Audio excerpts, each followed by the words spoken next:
Ce soir, nous allons voir la prière spirituelle. Qu'est-ce que la prière spirituelle? Et nous avons pris ce soir l'exemple du Christ, qui a fait tout le temps des prières à tout moment, tous les jours. Le Christ a fait des prières spirituelles. Et ce soir, nous allons voir dans quelles circonstances le Christ faisait des prières spirituelles. Alors commençons par définir c'est quoi la prière spirituelle. Dans quelles circonstances le chrétien fait la prière spirituelle? La prière spirituelle nous emmène à quoi? Et quand le chrétien fait la prière spirituelle, qu'est-ce qu'il cherche finalement? Est-ce qu'aujourd'hui, nous faisons la prière spirituelle? Quelle est l'importance de la prière spirituelle? Alors, dans la prière spirituelle, qu'est-ce que fait le croyant? Dans la prière spirituelle, le croyant cherche à s'unir avec le Seigneur. Ça, c'est le but principal de la prière spirituelle. Dans cet état, le croyant aspire à faire qu'un avec le Seigneur dans son adoration. Alors, nous voyons que dans la prière spirituelle, il ne s'agit pas d'une demande. Dans la prière spirituelle, le croyant, le priant, ne formule pas une demande au Seigneur. La motivation du priant, du croyant dans la prière spirituelle n'est pas axée sur la demande. Et même quand le croyant formule une demande lors d'une prière spirituelle, cette demande reste secondaire. La prière spirituelle est la forme la plus élevée des prières. Comme nous avons vu hier, nous avons dit que la prière spirituelle est différente de la prière prophétique. Nous avons dit hier que la prière spirituelle emmène l'homme à élever son âme vers le Seigneur. Tandis que la prière prophétique emmène l'homme à répandre son âme, à ouvrir son cœur devant le Seigneur. Et nous avons ici deux objectifs qui sont bien différents. Amen. Donc, dans la prière spirituelle, il n'y a pas de formulation de demande. Et même quand il y a formulation de demande, elle reste secondaire. Le but principal étant la contemplation du Seigneur et l'aspiration à s'unir au Seigneur.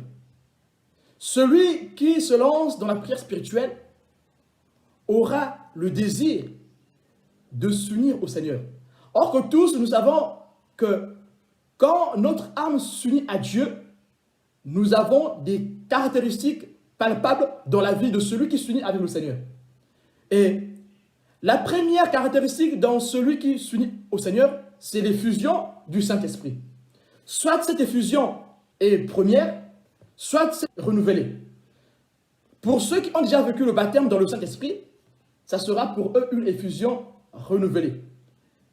Pour ceux qui n'ont pas encore vécu le baptême dans le Saint-Esprit, cette union va se manifester par le baptême dans l'Esprit. Ces personnes seront animées par le Saint-Esprit. Et nous savons tous qu'il y a un signe principal, parmi tant d'autres, mais le signe principal que la Bible nous donne concernant le baptême dans le Saint-Esprit, c'est le parler en langue.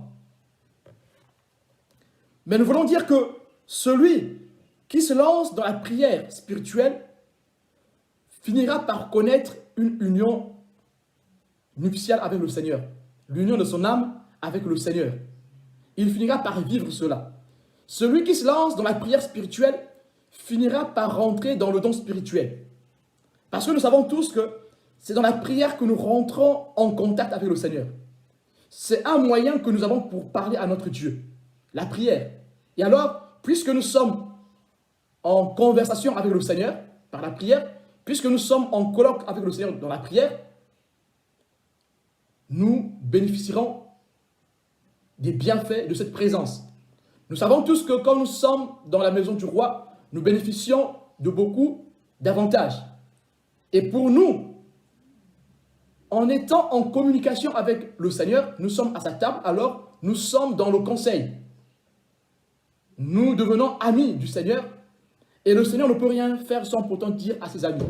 Et quand le Seigneur voudra parler à une génération, nous serons des personnes à qui Dieu va parler parce que nous sommes dans la disposition. Nous sommes dans le colloque.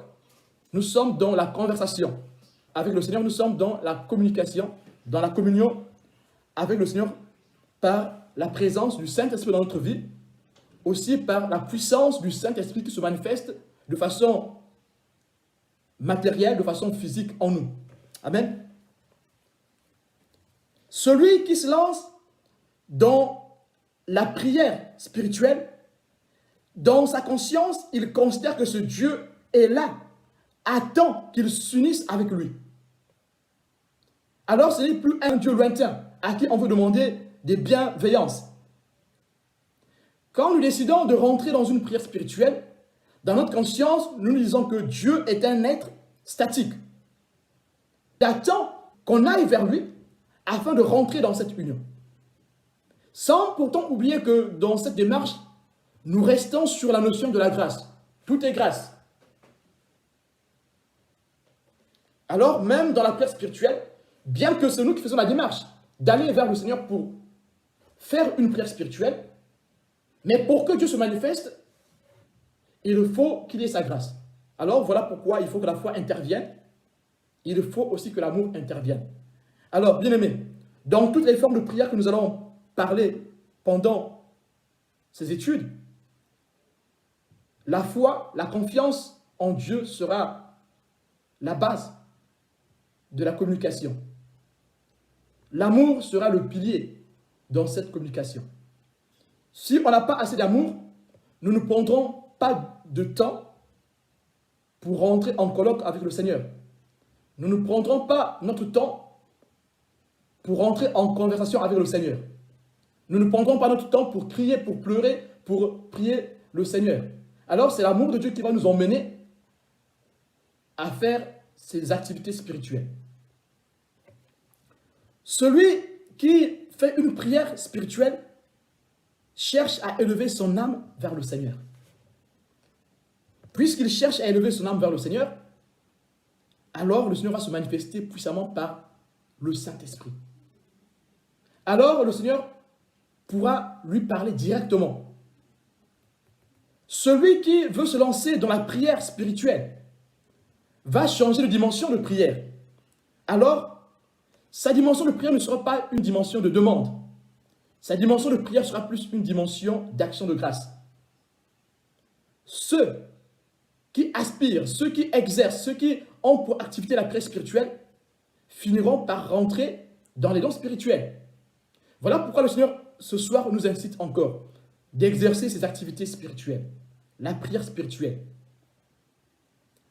Nous avons un exemple du Christ qui a eu à exercer cette activité spirituelle. Le Christ est appelé bois vert. C'est lui le bois vert a passé des nuits dans la prière pour s'unir avec son Père dans la prière. Alors, bien-aimés, nous devons faire la même chose. Lisons Luc chapitre 6, verset 12.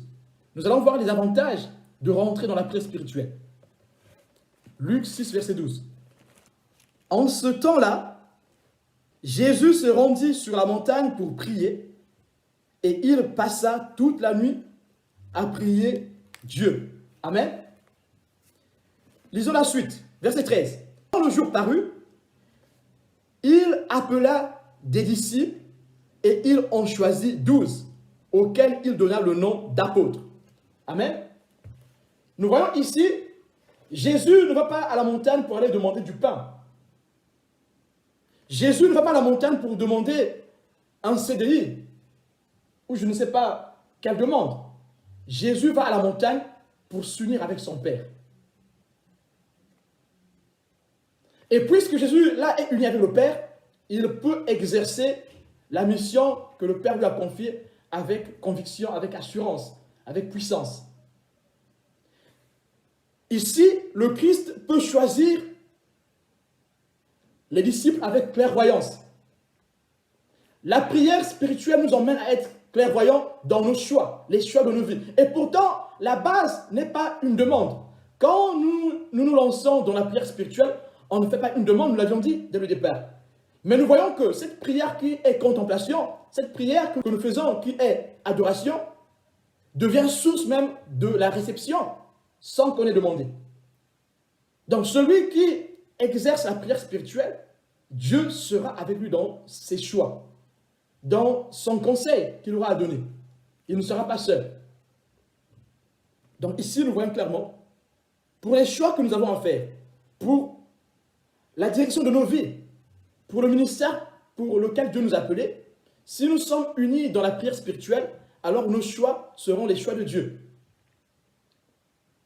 Nous ne marcherons plus selon la chair, nous marcherons selon l'esprit. Bien-aimés, la prière spirituelle nous emmène dans les dons spirituels. Alors, quelle est l'efficacité des dons spirituels dans la vie du croyant? Bien-aimés, ce que je vous dis ce soir, c'est par révélation. Le Seigneur a donné une révélation concernant l'importance du don prophétique et du don de parler en langue dans la vie du croyant, dans la vie de sanctification du croyant.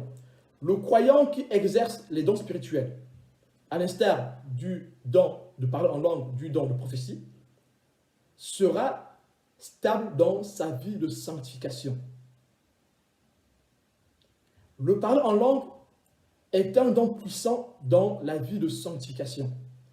Celui qui parle en langue rentre directement en communion, en communication avec le Seigneur. Pas par son intelligence, mais par l'esprit. Alors, il dira les profondeurs de l'esprit qui viendront sanctifier son âme. Si Dieu parle par ta bouche, c'est que ta bouche est sanctifiée. Voilà pourquoi, si on repart dans les Écritures, cet exercice a été fait pour la plupart des prophètes. Nous avons Ésaïe, Dieu a mis un caillou sur sa bouche. Nous avons Ézéchiel qui a avalé un rouleau. Nous avons Jean de Patmos qui a avalé un rouleau. Nous avons aussi Jérémie. Donc Dieu, quand Dieu les choisissait, il fallait qu'eux-mêmes se conforment à la parole de Dieu. Il fallait que cette parole soit en eux. Il fallait que leur vie soit sanctifiée. Alors celui qui pratique la prière spirituelle finira par rentrer dans le don spirituel. Ce soir, tu as un secret. Si tu aspires au don spirituel et que tu n'arrives pas à y accéder, bien-aimé, c'est que tu demandes mal. Aujourd'hui, tu te demandes maintenant de rentrer dans la prière spirituelle. Et nous avons beaucoup de témoignages des gens qui n'avaient pas de don spirituel, mais pendant la prière spirituelle, ils ont reçu le parler en langue, ils ont été remplis du Saint-Esprit. Parce que c'est en ce moment-là que leur âme s'unit au Seigneur. Ils peuvent vivre les grâces du Seigneur. Ils peuvent rentrer dans les faveurs du Seigneur. Voilà pourquoi nous devons exercer la prière spirituelle. Nous avons lu Luc 6, verset 12. Le Christ est allé à la montagne. C'était quand? C'était la nuit, toute la nuit. Alors ici, nous avons l'une des dispositions pour rentrer dans la prière spirituelle. Bien aimé, tu ne peux pas rentrer dans la prière spirituelle en regardant ton film ou la télé, je ne sais pas, ou en mangeant un hamburger. Vous voyez qu'ici, on a une disposition spirituelle pour rentrer dans la prière spirituelle. Tu ne peux pas rentrer dans la prière spirituelle quand tu rentres du boulot. Ce n'est pas possible. Il faut une certaine disposition. Alors, si nous limitons nos communions, nos communications avec Dieu que dans des moments de fatigue, bien aimé, ça sera difficile qu'on rentre dans la prière spirituelle. Alors, rentrer dans la prière spirituelle demande une certaine disposition. Sur tous les plans. Sur le plan spirituel, sur le plan du cœur, mais aussi sur le plan environnemental. Tu ne peux pas rentrer dans la prière spirituelle pendant que certaines personnes sont en train de frire le poisson ou le poulet à la cuisine. Et tu ne peux pas non plus rentrer en prière spirituelle pendant que certains sont en salon et toi dans la chambre tu es en train de crier, bien-aimé. Ce n'est pas possible. Tu ne rentreras pas en prière spirituelle, bien-aimé. Pour rentrer dans la prière spirituelle, il faut une certaine sérénité. Et nous voyons ici pour le Christ, c'est qu'il se retire. Et pour notre frère ici, qui vient de donner le témoignage, c'est lors d'une veillée de prière. Et dans la veillée de prière, chacun de nous rentre dans une dimension spirituelle de prière. Alors on peut rentrer dans les choses spirituelles, bien-aimées. Et là, cette adoration devient une adoration spirituelle, devient une prière spirituelle. Nous voyons que ce n'est pas au cours d'une détresse que ce don s'est déclenché dans la vie du frère. Nous voyons aussi que ce n'est pas lors d'une détresse que le Christ est allé à la montagne. Ce n'était pas au cours d'une détresse. Non, c'était pour s'unir avec son Père. C'était pour élever son âme vers le Père. Bien-aimé, est-ce que tu passes des temps de prière pour élever ton âme vers le Père? C'est la question que nous devons nous poser. Est-ce qu'aujourd'hui l'Église passe le temps pour élever son âme vers le Père? L'Église qui n'élève pas son âme vers le Père ne pourra pas vivre le don spirituel. Tu cherches le don spirituel, élève ton âme vers le Seigneur, mais il faut une certaine disposition. Le reste vient de la grâce de Dieu. Mais il faut une certaine disposition. Amen. Nous avons un autre exemple du Christ. Matthieu 14, verset 23. Quand il l'eut renvoyé, il monta sur la montagne pour prier à l'écart. Et comme le soir était venu, il était là seul. Amen. Le Christ a fini d'opérer des miracles. Il renvoie tout le monde et il reste seul pour prier, bien-aimé. Est-ce qu'il est resté seul pour prier, pour demander le succès dans sa vie? Non. Il est resté seul pour prier, pour s'unir avec le Père. Et pourtant, il sort de la gloire. Les gens ont glorifié le Christ. Ils ont vu le miracle. Ils ont vu. Il a marché sur l'eau, le Christ. Il a marché sur l'eau. Tout le monde a vu. Mais qu'est-ce qu'il fait, le Christ? Il va à la montagne. Qu'est-ce qu'il fait? Il se retire pour prier. Bien-aimé. Là, nous avons lu Luc 16, verset 12. Le Christ se retire pour s'unir avec le Père. Conséquence, il peut faire des choix dans la clairvoyance. Il peut faire des choix qui vont dans la volonté du Père. Ici, nous voyons le Christ vient d'opérer des miracles. Mais qu'est-ce qu'il fait après? Il se retire pour prier seul. Qu'est-ce que nous voyons dans cette histoire ici, dans ce texte? Nous voyons ici que le Christ ici va pour prier, pour recharger les batteries. Il se retire pour recharger les batteries. Pour que ce vase qu'il est se recharge. Nous sommes des vases qui doivent se recharger. Le Christ s'est vidé dans l'œuvre qu'il venait de faire. Il a marché sur l'eau. Il a opéré beaucoup de miracles. Et là, il se retire pour prier seul. Il va recharger les batteries. Alors nous voyons qu'ici, la prière spirituelle nous emmène à recharger les batteries. Bien aimé, toutefois que tu pries, quand tu es rempli du Saint-Esprit, il y a une portion qui vient se déposer sur toi, bien aimé. Tu n'es plus la même personne. À partir du moment où tu es rempli par le Saint-Esprit, quand tu pries, il y a un dépôt qui est en toi qui va rester longtemps, bien aimé. Celui qui passe par la prière spirituelle va vivre la transfiguration. Nous avons l'exemple du Christ qui a vécu cela. Nous allons lire ça plus tard. Mais déjà, restons sur ce texte. Matthieu 14, verset 23, ici, dit que le Christ prie seul pour recharger ses batteries, pour se revigorer, pour se renforcer dans la prière, pour se maintenir dans la prière, pour se maintenir debout. Sachant que le Christ ici est en train de servir son Père en tant que fils, en tant qu'être humain, lui qui est vrai homme, vrai Dieu, mais dans l'exercice de sa mission, il agit en tant qu'être humain comme toi et moi, avec toutes les faiblesses de l'homme. Voilà pourquoi le Christ ici doit aller prier. Il l'a fait, nous aussi nous devons le faire. Prenons du temps. Retirons-nous, seul. On dit seul, tout le temps on dit seul. Il se retire. La prière spirituelle se fait seule, bien aimé. Seule. Elle se fait seule. La prière spirituelle se fait seule. On se retire seul. Et on peut recevoir les dons venant du Seigneur. On peut recevoir les faveurs venant du Seigneur. Et ces faveurs vont se transcrire dans notre vie quotidienne aussi. Bien aimé, le Christ qui se retire ici, il se retire pour recharger les batteries. Alors quand il revient le lendemain, il est fort. Il est rempli du Saint-Esprit. Alors la journée sera bien remplie et il sera dans l'assurance et dans la confiance. Bien aimé, celui qui rentre dans la prière spirituelle rentrera dans les dons spirituels. Ce dernier vivra la transfiguration. Nous avons encore un exemple. Luc chapitre 9, versets 28 à 31. Environ 8 jours après qu'il eut dit ces paroles, Jésus prit avec lui Pierre, Jean et Jacques et il monta sur la montagne pour prier.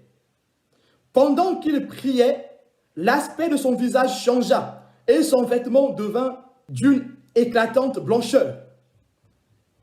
Et voici, 2 hommes s'entretenaient avec lui, c'étaient Moïse et Élie, qui apparaissant dans la gloire parlaient de son départ qu'il allait accomplir à Jérusalem. Amen. Jésus va à la montagne pour s'unir au Père. Mais c'est dans cette action que le Père vient le consoler, bien-aimé. Ces 2 anciens sont venus ici dans la gloire de Dieu. C'est un miracle, bien-aimé. Ces 2 anciens viennent ici pour le consoler, pour le fortifier. Ils viennent pour le fortifier dans la mission qu'il a à accomplir. Nous voyons qu'ici, c'est une prière spirituelle que le Christ fait, bien-aimé, pour entrer dans cette transfiguration, bien-aimé. Si nous voulons que Dieu se manifeste dans nos vies, rentrons dans la prière spirituelle. Soyons disposés pour cela. Alors, le Christ a vécu la transfiguration. Nous aussi, nous pouvons vivre la transfiguration. Par quelle façon, nous, en tant que croyants aujourd'hui, nous pouvons vivre la transfiguration? C'est par l'effusion renouvelée du Saint-Esprit. Nous serons remplis du Saint-Esprit, nous serons dans l'effusion renouvelée de l'Esprit, et alors, nous pourrons exercer le ministère avec assurance, avec confiance, avec bravoure, avec force. Et rien ne pourra nous intimider. Et nous pourrons être des vrais défenseurs de la doctrine du Christ. Nous avons aussi l'exemple de Moïse dans Exode 34, verset 29. Moïse a vécu la transfiguration. Mais dans quelles circonstances? Dans la circonstance de la prière spirituelle. Moïse est allé à la montagne pas pour croiser les bras et les pieds. Il n'est pas allé à la montagne pour aller cueillir, je ne sais pas, des fruits. Mais il est resté là pour prier. On ne peut pas aller à la montagne et rester bras croisés. Moïse était en colloque, en communion, en communication avec le Seigneur. Et nous voyons ici que, dans l'histoire de Moïse, parler avec le Seigneur, c'est prier. C'est ce qu'il a fait Moïse sur la montagne. Le Seigneur a apparu à Moïse. Et il était en communication avec le Seigneur. Et tous nous connaissons le symbolisme de la montagne. Bien aimé, la montagne symbolise la prière, le lieu de prière. On a vu ça avec Élie. Donc la prière spirituelle nous fait rentrer dans la transfiguration, dans la réception des dons spirituels. Si tu veux recevoir les dons spirituels, alors lance-toi dans la prière. Bien aimé, les dispositions que nous devons avoir pour rentrer dans la prière spirituelle, c'est se retirer seul. Se mettre dans un endroit de tranquillité, de quiétude. Deuxième disposition, c'est préparer la prière spirituelle. La prière spirituelle se prépare. Elle se prépare dans la méditation de la parole de Dieu. Sinon, cette prière ne sera plus prière. Une prière qui n'est pas basée sur la parole de Dieu n'est plus prière. Parce que nous finirons d'avoir une image de Dieu qui n'est pas la bonne. Sauf que l'image de Dieu, nous l'avons dans la parole de Dieu qui est le Christ. Le Christ est l'image du Dieu vivant. Alors, celui qui s'éloigne de la méditation de la parole de Dieu dans sa prière, dans sa vie de prosternation, s'éloignera de la vérité. Alors, ces prières vont devenir des incantations. Tu ne seras plus très loin du devin, de celui qui fait la divination. Tu ne seras plus loin du sorcier qui incante, du chaman qui incante, de l'occultiste qui fait des mantras. Pour que nous ne soyons pas des chamans et des sorciers, des occultistes, pour que nous sortions de l'incantation, nous devons rapprocher la méditation de la parole de Dieu dans notre vie de prière, qu'elle soit spirituelle, qu'elle soit prophétique, qu'elle soit de contemplation, peu importe l'aspect, l'expression de notre prière, il faut qu'elle soit associée à la parole de Dieu. Et nous voyons qu'ici, la personne qui prend la décision de rentrer dans la prière spirituelle, elle doit s'approcher de la parole de Dieu. Elle doit méditer la parole de Dieu pour rentrer dans la prière spirituelle. Deuxième chose, elle doit apprendre à chanter pour Dieu, la louange. Et nous avons l'exemple d'Élisée, qui pour prophétiser a demandé qu'on lui joue de la harpe. C'est en jouant la harpe que l'inspiration est venue du Saint-Esprit. C'est en jouant à la harpe que l'Esprit est venu rentrer en lui pour lui donner la révélation concernant la victoire que ce peuple d'Israël devait gagner. Nous voyons qu'ici, le chant, les cantiques, les psaumes ont une importance dans la prière spirituelle. La méditation de la parole de Dieu, les psaumes, les cantiques, la louange, l'adoration, les chants, la musique aussi, sont des éléments qui nous font rentrer dans la prière spirituelle. Et vous avez vu, pour notre frère qui a fait le témoignage, ils étaient dans une vie de prière, et pendant cette vie de prière, il y a eu une atmosphère de gloire. Pourquoi? C'est parce que ça a été préparé par l'adoration, par les cantiques. Et alors, notre âme se sépare du bruit extérieur bien-aimé. Le chant, la méditation de la parole de Dieu nous permet de nous séparer du bruit extérieur. Voilà pourquoi Élisée pouvait prophétiser. Élisée voulait stériliser son nuit du bruit extérieur. Et alors, quand ce musicien jouait à l'instrument, Élisée est rentré dans la révélation. Et nous aussi faisons pareil, bien-aimés. Aspirons aux dons spirituels. pour que l'Église soit forte. Aujourd'hui, par rapport aux circonstances que nous vivons aujourd'hui, bien-aimés, par rapport aux tribulations que nous vivons aujourd'hui, on a besoin d'avoir une Église qui est forte dans la foi. On a besoin d'une Église qui est debout spirituellement. On a besoin d'une Église qui est réveillée. On a besoin d'une Église qui est debout dans les dons spirituels. Bien-aimés, si l'Église était réveillée dans les dons spirituels, on aurait des prophètes. Où sont partis les prophètes pour dire ce qui se passe aujourd'hui? Pourquoi on ne s'est pas levé pour dire ce qui se passe aujourd'hui? Pourquoi il n'y a pas eu un prophète qui a dit: Église, levons-nous, il y aura une tribulation, il y aura une pandémie. Pourquoi l'Église ne s'est pas levée? Voilà pourquoi le Seigneur veut que maintenant nous puissions nous intéresser aux dons spirituels. Bien-aimé, même si tu n'es pas ici au niveau du prophète des nations, Dieu peut tisser au niveau du prophète de l'Église, bien-aimé, pour que l'Église soit debout, bien-aimé. Et les instants que nous vivons aujourd'hui, bien-aimé, l'Église doit être à l'avant-garde. Nous devons être des avant-gardistes pour que l'éveil soit au milieu de la nation. Si nous prions, si nous faisons des prières spirituelles, Dieu va nous parler en ce qui concerne notre nation. Même si tout le monde n'est pas au courant, mais au sein de ton église, les gens vont prier pour le sujet parce qu'ils sont au courant qu'il y aura un forfait au sein de la nation. Alors, l'église priera. Et bien aimé, les conséquences ne seront pas les mêmes. Si même ton église prie, même si vous n'êtes pas nombreux, même si vous êtes 2 personnes dans votre église, dès que vous devez vous prier pour le sujet que Dieu a montré, il y aura déjà un impact. Voilà pourquoi aujourd'hui, nous devons faire des prières spirituelles pour que Dieu nous visite. Afin que Dieu parle pour la nation. Afin que Dieu parle pour la famille. Bien-aimé, si tu fais des prières spirituelles, Dieu parlera pour ta famille, bien-aimé. Si tu fais des prières spirituelles, Dieu parlera pour ta maison. Les choses ne vont pas dans ta vie. Mais qu'est-ce que tu peux faire? Tu peux aller consulter le pasteur, aller consulter les devins, aller consulter les prophétesses et les prophètes. Mais consulte le Seigneur. Fais la prière spirituelle. En faisant la prière spirituelle, Dieu va t'aider à comprendre ce qui ne va pas dans ta vie. Alors les choses vont changer, bien-aimé. Faisons la prière spirituelle. Ne courons pas derrière l'homme. Courons derrière le Seigneur.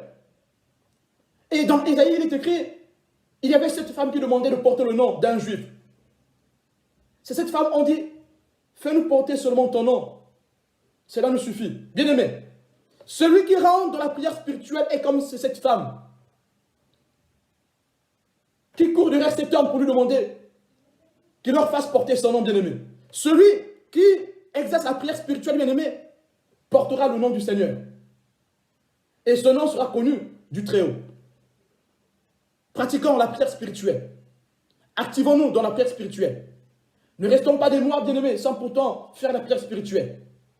C'est en cela que nous serons tous visités, bien-aimés. C'est en cela que l'Église sera debout. Bien-aimés, celui qui pratique la prière spirituelle n'est pas dans le commérage. Il n'est pas dans les réseaux sociaux pour aller chercher ce qui s'est passé, comment il a fait pour tomber, qu'est-ce qui s'est passé, qu'est-ce qui a fait qui, qu'est-ce qui a fait quoi. Il n'est pas dans ces choses. La seule chose qui est nécessaire pour cette personne, c'est la contemplation. Et aujourd'hui, le Seigneur nous demande de ne plus passer le temps dans les réseaux sociaux pour faire quoi que ce soit. Bien-aimés, une autre chose. Nous avons dit ici qu'il faut méditer la parole de Dieu. C'est à ça que nous sommes appelés, bien-aimés. Écouter la Bible audio, ce n'est pas méditer, bien-aimé. Si tu écoutes la Bible audio, tu ne médites pas la parole de Dieu, bien-aimé. Écouter les chants sur Internet, ce n'est pas louer Dieu. Bien-aimé, je suis désolé de le dire, mais c'est la vérité. Louer Dieu, c'est être actif. Bien-aimé, je réitère, je ne dis pas que c'est mauvais. Je reviens. Je ne dis pas que c'est mauvais d'écouter la Bible audio. Moi aussi, je l'écoute, j'écoute la Bible audio. Je ne dis pas que c'est mauvais d'écouter les louanges. Moi aussi, j'écoute les louanges. Mais il faut que l'activité prime sur la passivité. Celui qui est passif n'ira pas loin avec le Seigneur. Quand tu écoutes la Bible audio, tu es passif. Quand tu écoutes la louange, tu es passif. C'est bien, bien-aimé. Tu es passif. Bien-aimé, la croissance du chrétien ne vient pas seulement de ce qu'il écoute à l'église. La croissance du chrétien vient principalement de ce qu'il fait à la maison. Voilà pourquoi ce que tu fais à l'église, tu es passif quand tu écoutes le pasteur parler. Tu es passif. Quand le pasteur parle, tu es passif. Ce qui te fait grandir, ce sont les notes que tu prends. Quand tu prends les notes, quand le pasteur prêche, tu prends les notes. Tu rentres chez toi, tu médites sur tes notes. Alors là, tu es actif. Tu pourras grandir. Mais si tu écoutes le pasteur à l'église tranquillement, tranquillou, et tu rentres à la maison, il n'y a pas de notes. Et tu médites comment? Et tu rentres à la maison, tu remets l'application sur YouTube, tu écoutes, sans prendre les notes. Bien aimé, tu es perdu. Tu ne pourras pas grandir dans la foi. Alors tu ne pourras pas faire la prière spirituelle, bien aimé. Celui qui fait la prière spirituelle, c'est celui-là qui sait méditer la parole de Dieu. Alors, il va revenir sur l'application du pasteur ou des pasteurs, puisqu'il a pris les notes. Bien aimé, écouter, c'est la passivité. Méditer, lire et méditer, En latin, ils disent ça, lectio. La lecture. Lectio.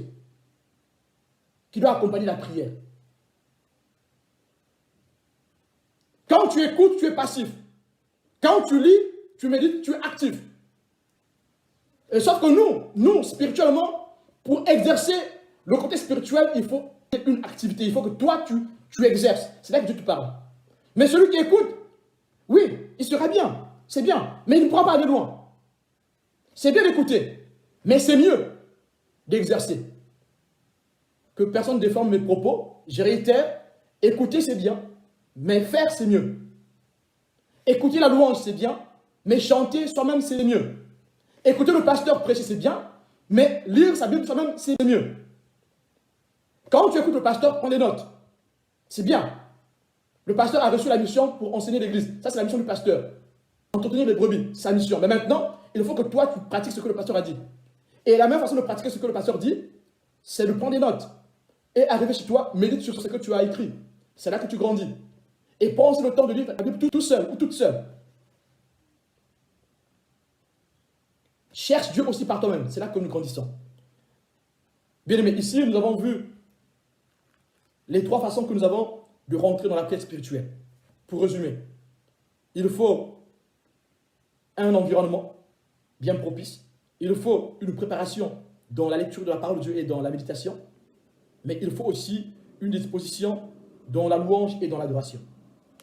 C'est là que nous pourrons rentrer dans les dons spirituels. Bien aimé, oh, c'est encore mieux si tu sais jouer un instrument.